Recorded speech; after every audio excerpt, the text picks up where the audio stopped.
Et pour résumer ma réponse, effectivement, les frontières géographiques sont tombées, les frontières temporelles sont tombées, et je pense que l'assiette, la masse critique de candidats potentiels s'est élargie au travers de ces nouvelles techno.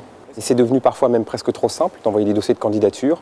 On peut en envoyer 300 en 2 clics. Et la dose, entre guillemets, d'investissement intellectuel ou psychique dans chaque candidature s'est réduite d'autant.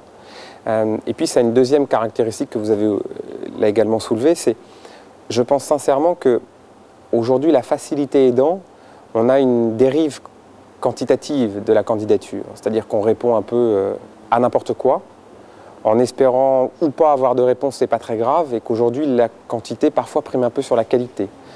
Et qu'il est bon d'avoir développé des outils qui permettent aujourd'hui de contrecarrer cette notion quantitative qu'est un mass média comme le web.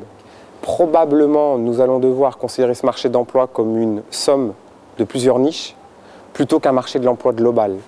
On va trouver les très diplômés, les un peu moins diplômés, les très expérimentés, les moins expérimentés, les métiers du service, les métiers de la production, etc. etc. Et je pense qu'à chaque niche correspondra une population, et à chaque population un type de comportement, donc une liste de nouveaux produits, de nouvelles technologies à utiliser ou à développer.